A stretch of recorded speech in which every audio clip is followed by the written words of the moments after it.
ত্রিপুরার সিধাই মোহনপুর আবারও উত্তপ্ত নারী পাচার কাণ্ডকে ঘিরে সাতডুবিয়া গ্রাম পঞ্চায়েত এলাকায় মানব পাচারের অভিযোগ সামনে আসার পর থেকেই টান টান উত্তেজনা বিরাজ করছে। স্থানীয় সূত্রে জানা গেছে, কিছুদিন আগে গ্রামবাসীরা হাতে নাতে কয়েকজন বাংলাদেশি নাগরিককে আটক করেছিলেন। অভিযোগ, তাদের সহযোগী স্থানীয় পাচারকারীরা মোহনলাল সূত্রধর, গৌরজিৎ সূত্রধর এবং ইন্দ্রজিৎ সূত্রধর সেই সময় পালিয়ে যায়। ঘটনাটি ক্যামেরা বন্দী করেন স্থানীয় যুবক দীপক শীল। এরপর থেকেই তাকে লক্ষ্য করে প্রাণ নাশের হুমকি চলছিল বলে অভিযোগ। অবশেষে গতকাল গভীর রাতে দীপক শীলের উপর প্রাণঘাতী হামলা চালানো হয়। বর্তমানে তিনি আগরতলার জিবি হাসপাতালে মৃত্যুর সঙ্গে পাঞ্জা লড়ছেন।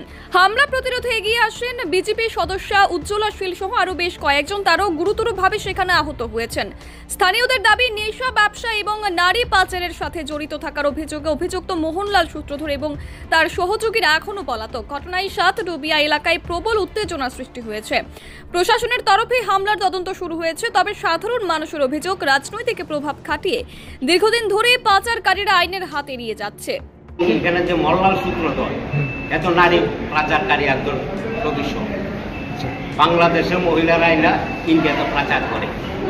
না কোনো কিছু না, বিজেপির কিছুই না, নামে বিজেপি। বিজেপির কিছু না, নামে বিজেপি। একালবাদের বিজেপি জানে বলে।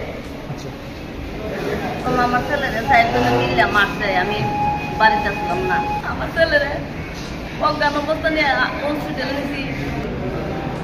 গর্জিৎ সূত্রধর, ছোট ভাই ইন্দ্রজিৎ সূত্রধর আমার ছেলেরে মারছে, সাইকেলে মিললে মারছে। পাড়ার মানুষে যারা যারা আয়া ফেরে ইয়ে করছে, সবাইরে মারছে।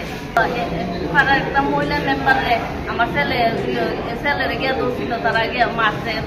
উজ্জ্বলা শীল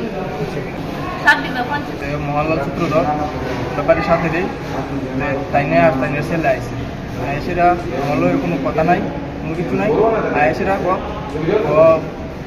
করে মারলাম, রেখে চালাম। তারপরে মানে যেমনে পারে এমনি মারছে। তারপরে এমন থেকে আমি সরে গেছি, আমি দৌড় দিয়ে সরে গেছি শুয়েছিরা। আমি নারায়ণ সূত্রধরের বাড়ি ঢুকছি। হ্যাঁ, তারপরে নারায়ণ সূত্রধর বাড়ি এরা 4 জন ঢুকছে। তাই নিয়ে ছেলে, তারপরে তাই নিয়ে ভাতিজা গর্জিৎ সূত্রধর, ইন্দ্রজিৎ সূত্রধর, তারপরে মোহনলাল সূত্রধর, মনোজিৎ সূত্রধর, তারা 4 জন। তারা বাড়ি ঢুকে সেটা ভাঙচুর করছে। আমারে তারা বাড়ি অনেক বাঁচানোর চেষ্টা করছে। যারা গেছে তারাও মারছে, এমনকি মেম্বার গেছে আমরা পাড়ার ভিতরে, মেম্বারও মারছে, মেম্বারও উপর হাত তোলা হয়েছে। মানে যে গেছে তার মানে আমার আটকে তো, আমার মারার লেগে আটকে তো, তারা সবাই মোটামুটি আহত হয়েছে। কি কারণে আমার এমন কিছু কোয়া হয়েছে না, কয়েছিল আমার মোবাইলটা জাস্ট লয়ে গেছে, মোবাইলটা পুরো টোটাল লয়ে গেছে। আমি কইছি যে আমার মোবাইলটা কেটে লয়ে গেছে, ও মোবাইলটা এত দিতাম না, এ দূর হয়েছে। Bureau report, PV north east.